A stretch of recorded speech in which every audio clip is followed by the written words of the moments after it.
maximum power, maximum boost, the boosted 106 112s, they're the ones for you.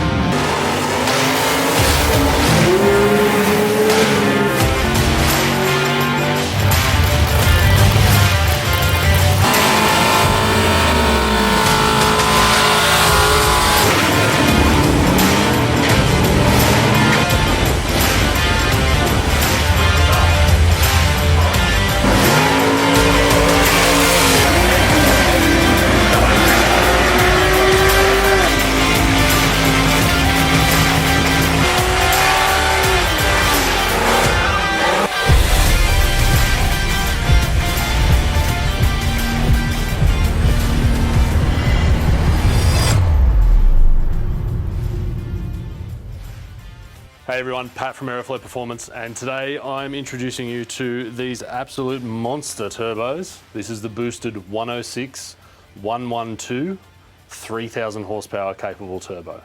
That's right, 3000 horsepower in one of these bad boys. So obviously that doesn't sound like it's going to be a snappy little road car or something that you're going to do super sprints in, things like that around the track. This is designed for one reason and one reason only, and that's drag racing. So this guy has a 106 millimeter point milled 7075 billet compressor wheel on the front of it. That is going to compress all of the air that you can find to feed into almost any size motor. We're realistically talking anything from 7.5, 8 litres up. I don't think you'd waste your time with an engine smaller than that, realistically, unless you're talking some sort of crazy compound setup, which, you know, there's all sorts of different things that you can talk about there. But for simplicity's sake, we're talking 7 and up litres to run one of these guys. It has a very large turbine wheel as well, so you need to fill that turbine to get that compressor spinning. As the name suggests, it's a 112 millimeter turbine wheel. It's also a 9-blade turbine wheel. So the flow compared to similarly sized turbochargers is increased on the turbine. So lots more boost can go in, lots more exhaust gas can come out of your engine.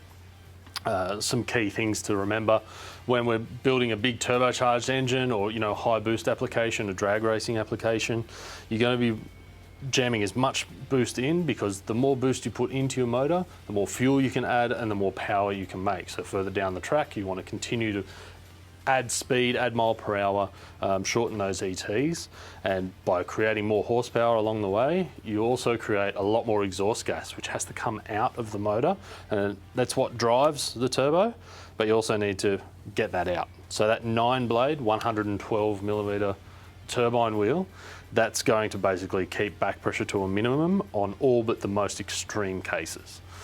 So this is really one of the most high performance turbochargers, definitely the highest performance turbocharger that we've ever released, and will be comparable to most on the market, size for size, frame for frame.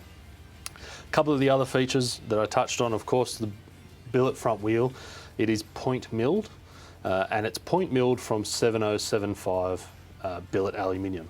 The reason why that number is important is because there's a few other turbochargers out there that are using a 6061 material. The material is basically the density and the stability of that material. The 6061 is really designed for you know, fittings, you know, adapters, things that aren't really going to be spinning at 100,000 RPM, for example. So the amount of force that's on that, it's really important to use that higher grade of material, that 7075, and that's why we do that with our turbochargers, and then we point mill them. So the point milling is an aerodynamic benefit for the compressor wheel. It's similar to, I've explained this before on some other videos, it's similar to a golf ball. The reason why a golf ball has dimples is because it flies through the air, creates all those little low pressure pockets inside those little dimples, and it allows the ball to fly through the air further and faster. Again, the same with the point milling on the compressor wheel. It allows it to spin at a higher speed, it allows it to move more air and compress more air. So that's why we've done that on this turbo, and that's one of the reasons why this frame turbo can make that much horsepower potentially with all the right combination with your engine and fueling system. Another variation that you'll see compared to some of the other ones on the market, we also have this full billet core. So again, it's 7075 billet core. It is a triple ball bearing core that's in there. So it has 3 bearing races inside the core, and that improves stability. You've got a large turbine and a large compressor that's going to be spinning at quite high RPM with a large turbine shaft. So there's quite a lot of weight that's going to be moving front to back. And then obviously there's that radial force. So the 3 bearing races stabilise that shaft and also improves speed. So it improves response because it's more stable and improves reliability at those higher RPMs. So this thing isn't just going to be sitting there idling around. That's not what it's designed for. It's designed to be pushed. It's designed to make a lot of horsepower. So we want to make sure that that's nice and reliable going forward.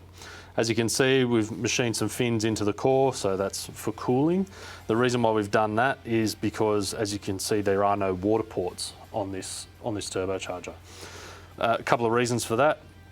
Again, we're not planning on running a Le Mans 24-hour with this turbocharger. It's not going to be maximum boost for an extended amount of time, so we don't need to put water cooling ports in there, which will regulate the core temperature. Also, without the water cooling ports, the core is more stable. So there's less material taken away from the core, less material taken away from around the bearing races. So that's going to mean that it's a lot more stable and again, better reliability going forward. It comes with the restricted fitting in the top here. Being a ball bearing turbo, you have to make sure that the pressure going into this turbocharger is really no more than around 45 psi. The restrictor fitting here will generally regulate that, but if you have an engine that runs very high oil pressure, so if you've got a dry sump system or say like for example, not that you'd probably use one of these, but on a K-series Honda motor, they run very high oil pressure.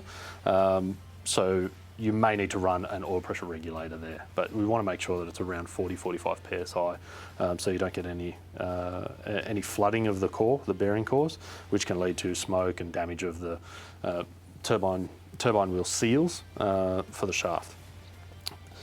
So coming back to the rear housing, as we said, there's that giant 112mm 9-blade turbine in there, and that's wrapped in this dual V-band rear housing. Why did we go with V-band over traditional T6 on a larger frame? Simply because packaging and weight. The V-band, we've done this test before on the 94 103s and the 106 102s. The T6 is 7 kilos heavier than a V-band rear housing. So you're reducing the amount of cast iron that's in the flange. The casting of the housing itself is more compact, yet it still flows the same, if not more in some cases. That's always something that can be argued and a point of conjecture, but V-band basically is the way of the future. It allows you to mount the turbo in many more areas. It allows you to mount the turbo and design your manifold in a much more compact area. So specifically, if you're building a race car with turbos, the placement of the turbo is very important for weight distribution in the vehicle. So depending on how the vehicle launches, how the suspension reacts and things like that, can vary greatly with the turbos positioning. So V-band allows a lot more flexibility when it comes to that. The AR ratio on the dual V-band rear housing is 1:2. That is the only size that we have currently. We will look at changing those in the meantime, but there are other rear housings available from other manufacturers that will suit this turbine and core. So you could get in contact with us to find out where you can maybe find one of those, or we can point you in the right direction. Another great point about the V-band rear housing, particularly because of the lack of flange, basically, that a T6 would normally have, that you would use as, say, a support area. The V-band rear housings have these lugs that we've put onto the casting, which allows you to mount that. So you can mount it from, say, a chassis or a frame rail, or even a motor, for example, or a motor plate. You can mount that so that you're basically going to be supporting the turbo from the rear housing at more than one point rather than just that flange, for example, because the amount of heat, the amount of flexing, vibration, action that's going on around this turbocharger, if you're just mounting it off that V-band, that clamp is going to have a hard time. And so it's not ideal. That's why we've put those lugs on there. And that will help you support the turbo. Again, positioning, it's crucial. You can put it wherever you like, and that'll help you keep it where it needs to be. We jump back to the front housing from the compressor side. Again, you can see V-band outlet, which is common to a lot of our turbochargers now. You can also see the compressor wheel speed sensor port that's in the front here. So again, featured in all of our turbochargers from the boosted turbocharger range. So you can run your compressor wheel speed sensor in there and get all the data that you need. So that'll give you compressor wheel curves. You'll be able to track the RPM of the compressor itself and then relate that to data across the rest of your engine. So how much boost, how much RPM is required to increase the amount of boost, and how that's affecting mile per hour or horsepower down the track. All right, everyone, there's a lot to take in with these turbos because they are big and bad. If you've got any further questions, if you've got any application questions or any technical questions about the turbocharger, please feel free to get in contact with us. We have boosted at aeroflowperformance.com. That's our technical support email that is dedicated to everything boosted turbocharger systems. So whether you need to figure out if this turbo is right for your engine, whether or not you need some flow characteristics or anything to do technically with the turbo setups, feel free to email us at boosted at aeroflowperformance.com.